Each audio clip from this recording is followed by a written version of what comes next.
more often than not, you're looking at a left-wing thing, gender studies, queer studies, right? Things like this.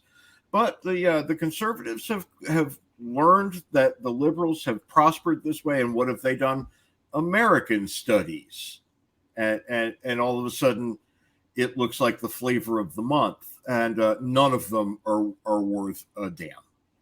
And something to remember is people will say things like, well, yes, but a college education is valuable to society because if I'm educated, that I'm a more productive member of society and this is valuable to other people. And because of that, there's a public interest in supporting this education.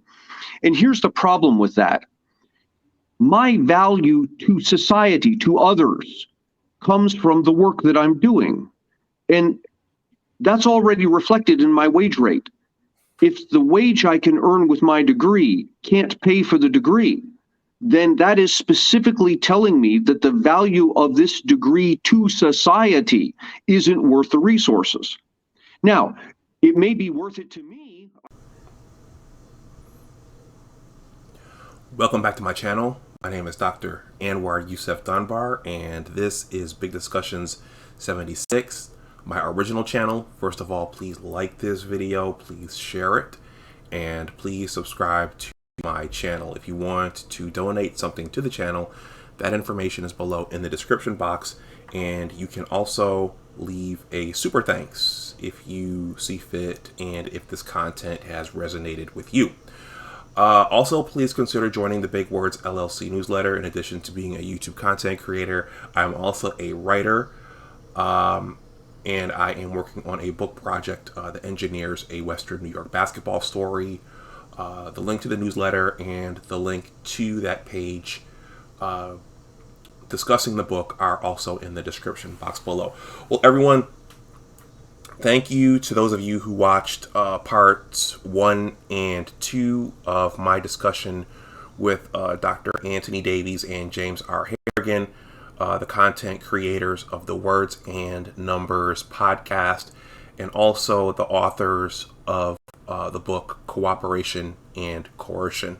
I read a passage from Cooperation and Coercion on this channel a little while ago. I may read more, but afterwards, Antony and James were gracious enough to come over and do an interview with me discussing economics, political science, current events, and their book, Cooperation and Coercion. This is part 3. This interview was a lot of fun. Parts 1 and 2 will be in the description box below in case you missed those. Hopefully, we can do this again. So, yeah, hopefully we can do this again. It was a lot of fun. I'm going to cut to the ending slide once this interview is over. So once again, please like, share, and subscribe. And please consider joining the Big Words LLC newsletter. And if you want to donate something to the channel, that information is below in the description box. Stay safe out there, everyone. And as always, remember that your attitude determines your altitude. Take care, and I will talk to you the next time. Bye-bye.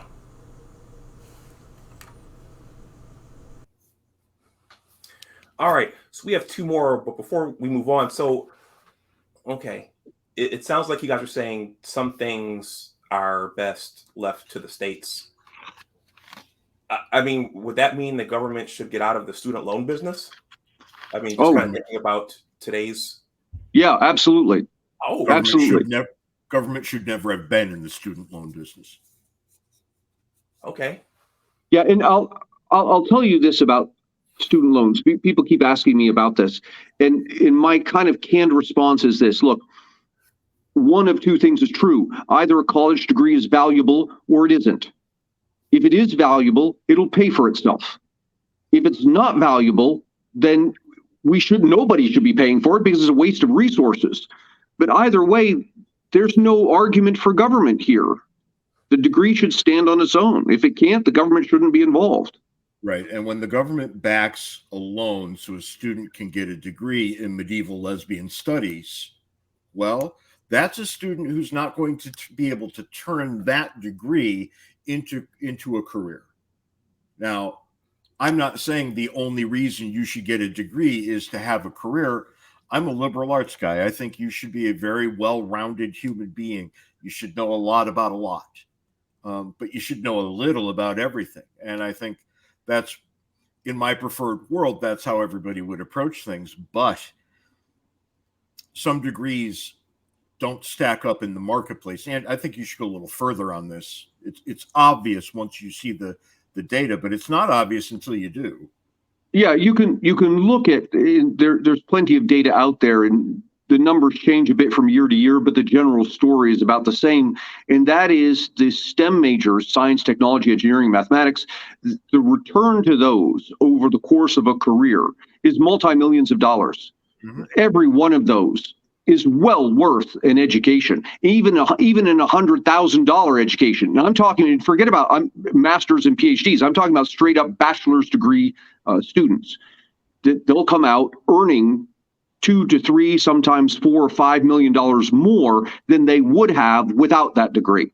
So clearly, there's no question there. Those are worth what you pay for. But then there's a bunch of degrees.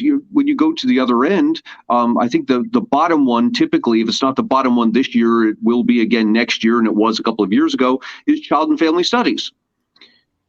The return on child and family studies is less than the return on a high school diploma.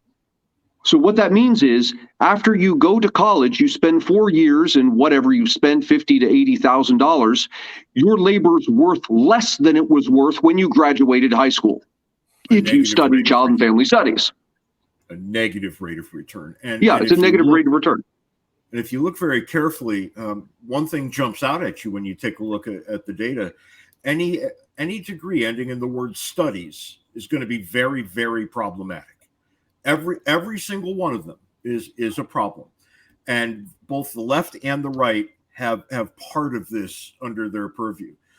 More often than not, you're looking at a left-wing thing: gender studies, queer studies, right? Things like this. But the conservatives have learned that the liberals have prospered this way, and what have they done?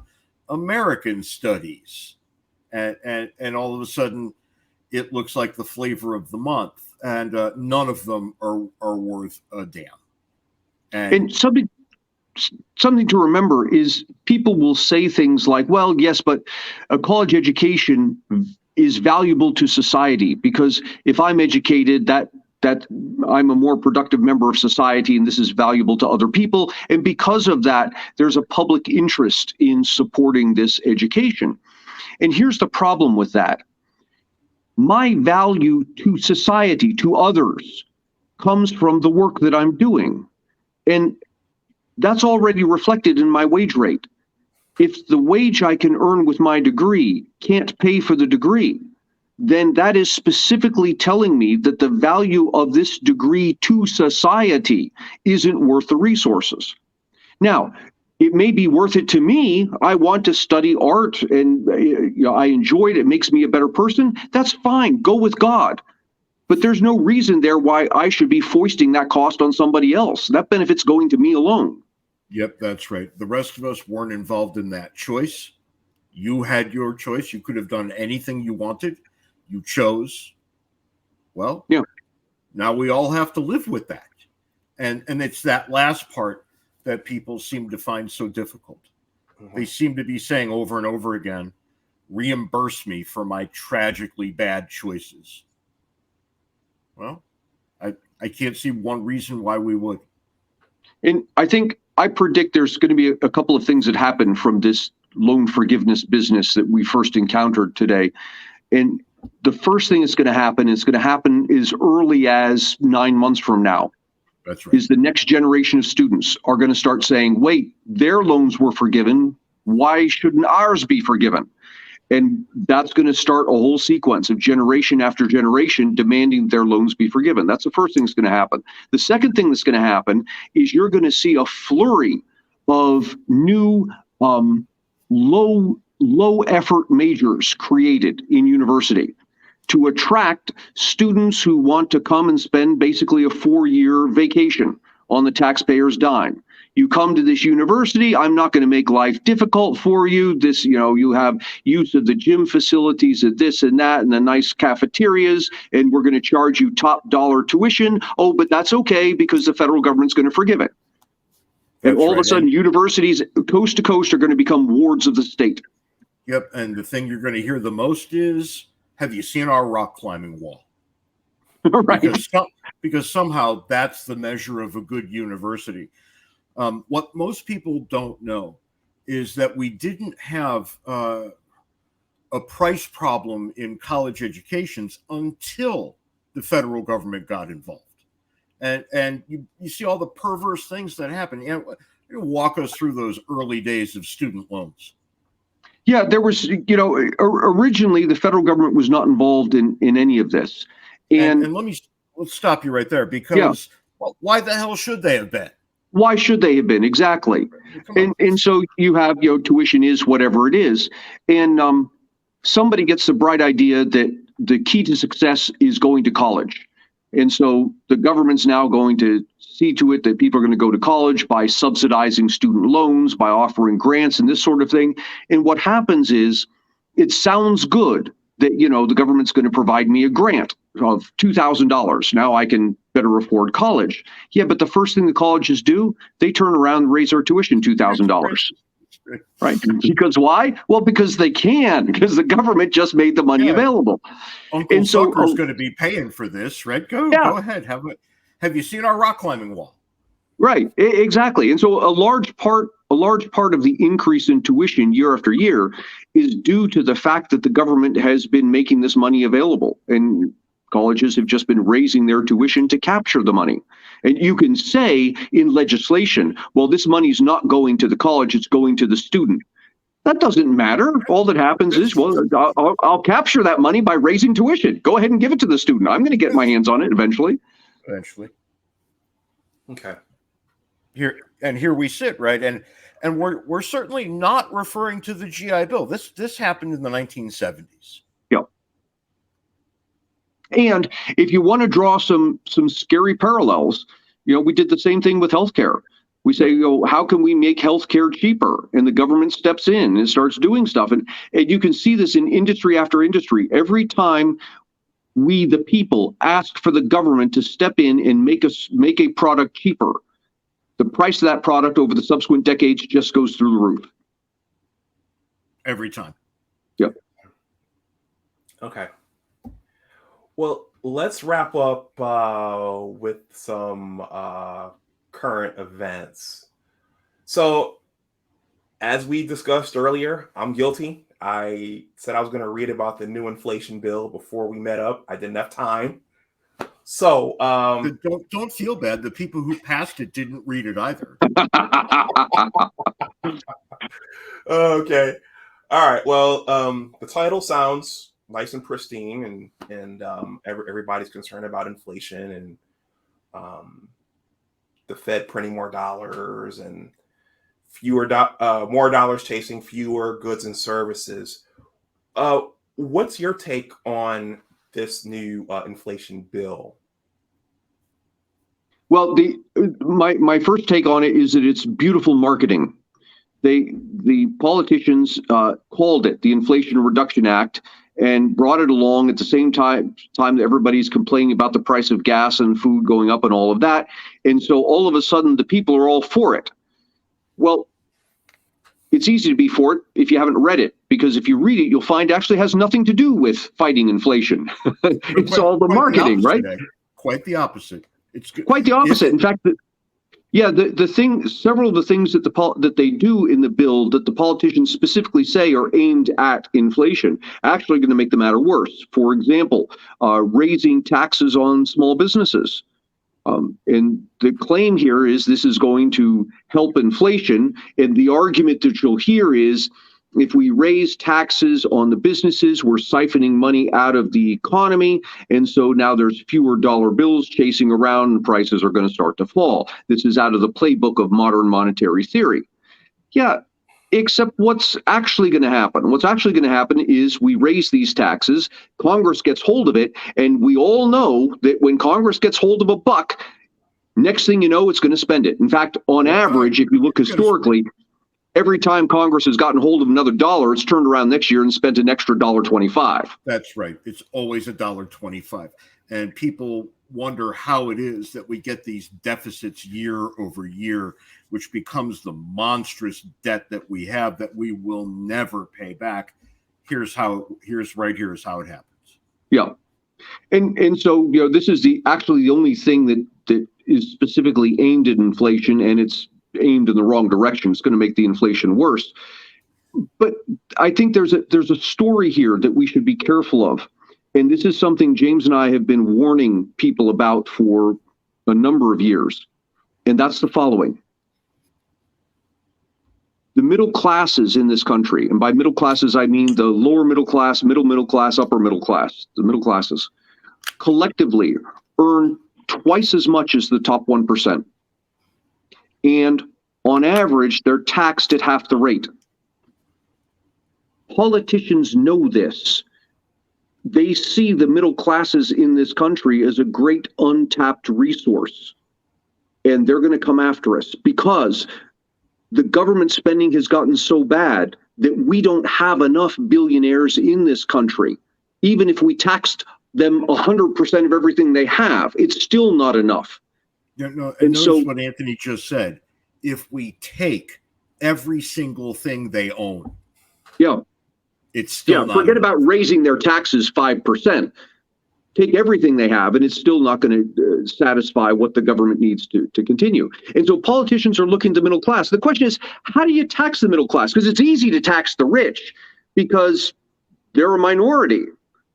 But taxing the middle class is a problem because now you've got a majority of voters, or close to it, a majority of voters. And so what they'll do is a couple things. They'll say things like tax the corporations, which is actually taxing the people in the form of higher prices. They'll also do what's happening with this Inflation Reduction Act. They'll call it an Inflation Reduction Act. They'll talk about taxing the rich. But if you read the fine print, the bulk of it's not the taxes I'm talking about. Well, it is partially the taxes, but the chunk of money that's going to the IRS, it's $80 billion, is aimed at the IRS expanding taxes on, and this is quoted, businesses earning less than $200,000 a year. And if you stop and think about that, businesses that earn less than $200,000 a year, that's the gig economy. That's the guy driving Uber, making an extra $10,000, $20,000 on the side. The people who do DoorDash, what the IRS is doing is going after solidly the middle class who have picked up side gigs, and the IRS perceives they may not be, and I don't know whether the IRS is right or not, they may not be paying their taxes. But you know what? In a lot of ways, it doesn't matter if they're paying their taxes, because if the IRS comes down on a middle class person and says, you owe us another $1,000, more often than not, the middle class person is going to cough up $1,000. If the IRS came down on Jeff Bezos and said, you owe another $1,000, Jeff Bezos is going to pass it off to his legion of accountants and lawyers who are going to write back and say, oh, no, actually, you owe us. Yeah, and the things you just talked about, Ant, every last one of them, these taxes are brutally regressive. Yep. Brutally. They hit people who have the least amount of money, right? They hit people who can't defend themselves, just can't. Okay, I'm going to ask a novice question here. When you say regressive, is that the opposite of progressive in this? It is the opposite of progressive, but not in the sense that people use the term. These are economic terms. So regressive, we're taxing poorer people at a higher rate.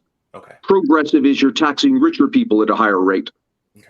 Right. So every time, you have two groups, right? Millionaires and the lower middle class. Every time they buy something and they have to pay sales tax, it's almost a meaningless amount to the millionaires. But a sales tax might mean, and we've all seen this happen, right? That you have to put some things back on the shelves after you get rung up because you just don't have the money you need to buy what you thought you could afford. And when we look at what government does, they have to go to the middle class because that's all that's left. Right. Yeah. How else can you put it, really? And it's all that's left on a number of counts. First off, we have twice the income that top 1% has. Secondly, we can't afford the lawyers and accountants to defend ourselves against the IRS and its complex tax code. And three, it's more likely, and I'm going to speak off the cuff here, it's more likely that the middle class person has not done his taxes correctly and does indeed owe more. Jeff Bezos, you can be darn sure his accountants now, on the one hand, they're going to try and wring out every tax credit they possibly can, but on the other, they're also going to make darn sure that he pays what the IRS says he should pay. That's right.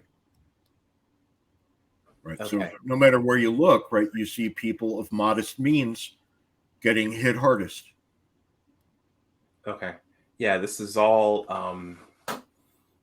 it's all very mind-boggling that over the last 30, 40, 50 years, the people we put in charge would allow this that we would get to this point. Yeah, and let me say something about that, because I said a moment ago that we shouldn't blame the media. The media is simply delivering what people want, what the viewers want. Yep. And so too, this applies to the political class. I'm going to give them a little bit of a pass here. They're delivering what the voters want. We the voters started about a century ago deciding that the government should give us all sorts of stuff. And so we elect politicians who say, yeah, I'll give you all kinds of stuff. In the end, we have ourselves to blame for this mess. Okay. And we will pay when it comes home to roost. Okay. Well, we're going to get to that. I think that's the last question. The next question, why? Well, I think you guys just answered this. Why won't the political class ever seriously address the federal deficit, which in my mind is the most important issue? I mean, we're all arguing like cats and dogs over everything else. How come they won't? Well, maybe they are addressing it now with this Inflation Act. It's the elephant in the room. Nobody's talking about it. Ant and I, during the run-up to the presidential election, through all of those interminable debates that we watched, we sat there and wrapped attention with little pads, and we're going to scratch out and cross off the number of times the words debt or deficit were uttered. And after all, and I mean all, after every single thing, all of those debates were closed. We had a grand total of mentions of debt or deficit 0 times. Wow. Not once. Not even by the moderator, let alone the candidates. That's right. And here we are. Yeah, go ahead. What that tells us is that the two parties have come to the conclusion that neither one of them can solve this. And so neither one has an incentive to beat the other one over the head with it. Well, and you might remember Donald Trump, when he was candidate Trump, before he became president, he said that he was going to wipe out the federal debt inside of 8 years. I mean, and is there some way you can explain why that's not even possible? Oh, yeah, it's not. If he had put, at the time, if he had put 100% of tax revenues toward the debt, he couldn't have paid it off in 8 years. Not even close. No, I think he might have come close, because it was a lot less than it is now. But nonetheless, we're talking he would have to shut down the entire federal government and do nothing but pay off the debt. So there'd be one government employee. That would be the person that writes a check on the debt each year. That's it. and look at what we have to assume, right? We have to assume that we could do this and that the entire economy wouldn't crash immediately. Yep. Well, of course it would have. We would be left with nothing. And that's about where we are on the debt right now. It is literally impossible to pay it off. Ant and I, we ran the numbers on this not too terribly long ago, and it would take, over 100 years of pretty conservative fiscal management to even get to a balanced budget, let alone pay off the monstrous debt. Yeah, if you include their Social Security obligations, you're dealing with a century-long problem.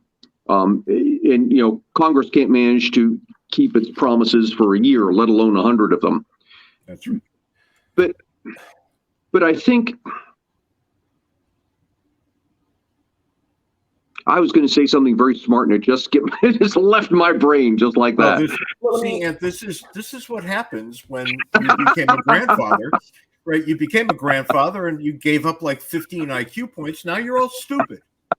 Well, let me ask this, Antony. Maybe in the meantime, it'll come back to you. Did Bill Clinton? Did they actually balance the budget back in the late 1990s when he was president, or was that just more smoke and mirrors? No, it was smoke and mirrors. Now, give Clinton his due. He came closer than any modern president to balancing the budget, and very close to it. The problem is that during his administration, there was some reclassification of money coming out of Social Security as being classified as revenue. And that's what made it look like it was he had surpluses. It would be akin to you taking cash advance on your credit card and claiming that that was income, rather than what it is you just took an advance on your debt. Something to think about, because you started us off, this is the smart thing that I couldn't think about earlier. You started off by asking, how did we get here? And there's a thought experiment you might consider. Imagine that a bunch of people, a large number of people, 200 of us, go out for dinner. And the deal is, whatever the tab is, we're going to split it evenly. That's it. You order whatever you want, but we're going to split the tab evenly.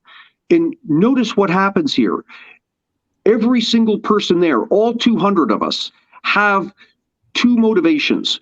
The one is, don't order more than what you can afford to pay for, because, we got to pay for this at the end. The other motivation is, go ahead and order more, because whatever you order is going to be spread over 200 people. And so we start out and we're all very careful. We only order what we can afford. And then James down at the end of the table, he orders the filet mignon and the shrimp and all this stuff and a bottle of wine. A bottle of champagne, that's right. And I look down there, I say, oh my God, I can't afford my share of that thing. But on the other hand, he's having a nice time over there. Well, I can't afford that. I'm going to order it too. I mean, I can't afford the bill as it is. And you see that and you order. And before you know it, we're all ordering as we all go around, and each of us orders more. And now we owe a tremendous amount of money. Each of us has an incentive to order still more to make up for the money that we're losing. And that's exactly what politicians do. I want to get elected, and so I'll promise the voters, elect me and I'll give you free iPhones.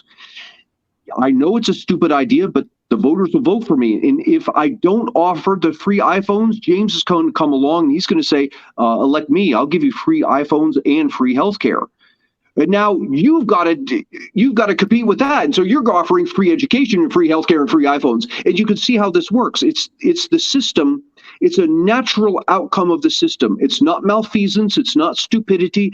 It's a natural outcome you get when you allow the government to expand beyond its constitutional limits.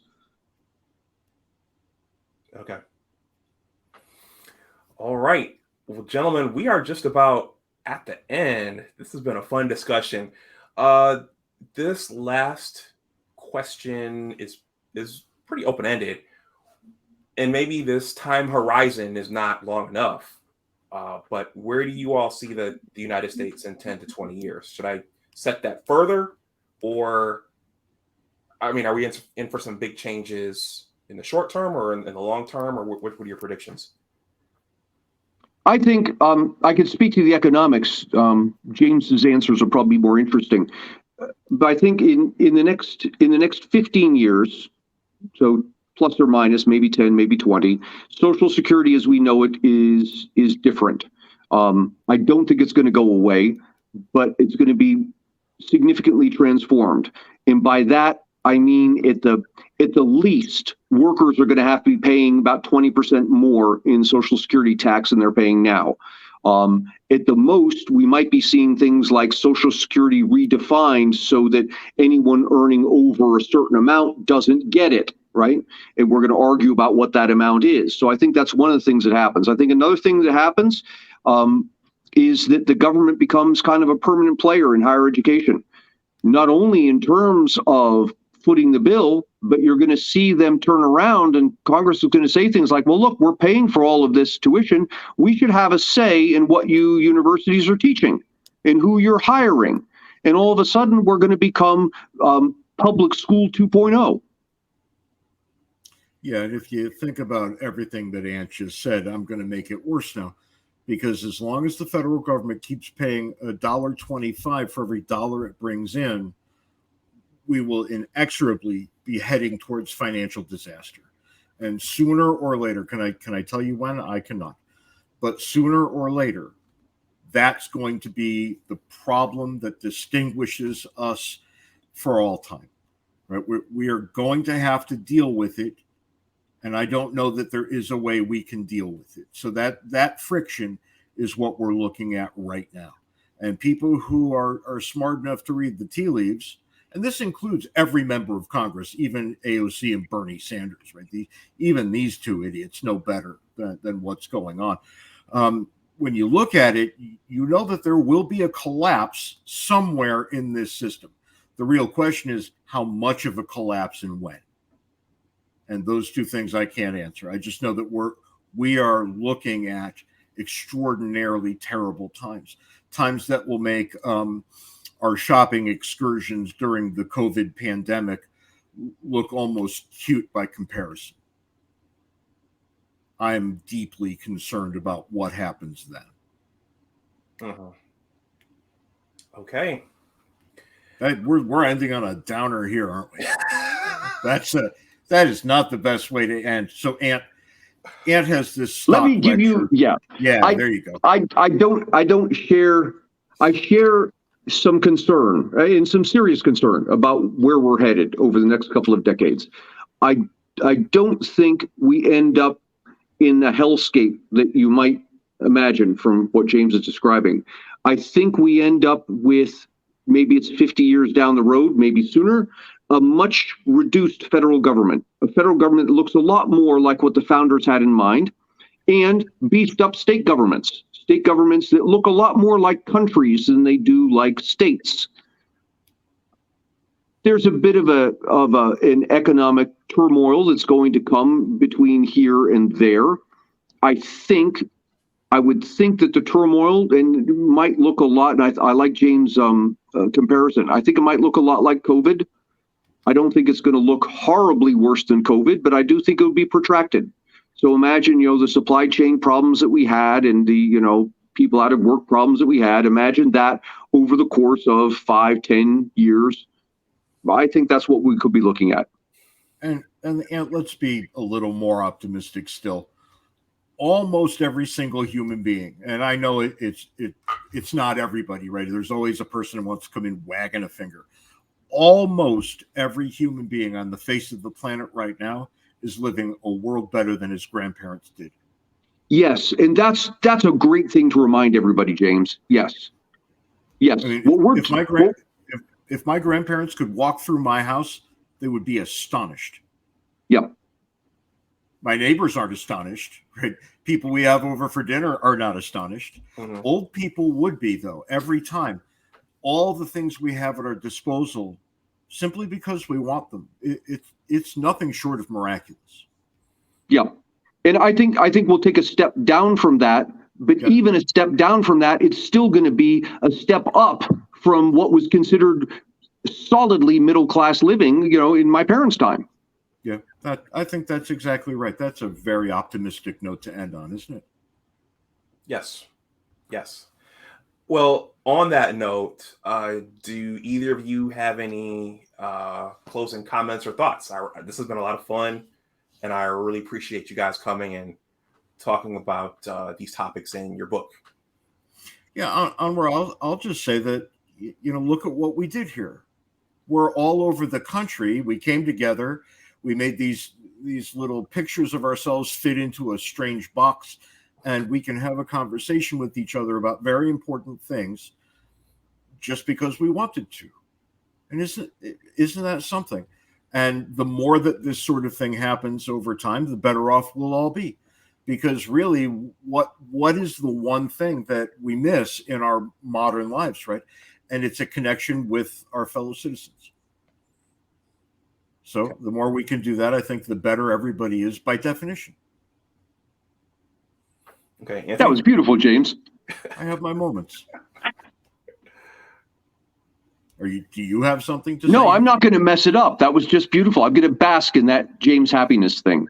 Yeah, drink it in. It happens about once every 13 years. All right. Well, in that case, thank you again. Thank you. Yeah, it's been an absolute pleasure. Yeah. Thank you. Yeah. Well, let me go ahead and close this out. Everyone, I hope everyone enjoyed this and learned something. I certainly have. I highly recommend Cooperation and Coercion. I ordered my copy on Amazon, so you can order it there as well. And Antony and James's podcast is their channel is entitled Words and Numbers, correct? That's right. Yeah, the videos just show up in my feed and I go watch. So. Wordsandnumbers.org. Wordsandnumbers.org. Okay. So everyone, thank you for watching. I hope you learned something. Please leave any questions or comments below in the comment section if you want to donate.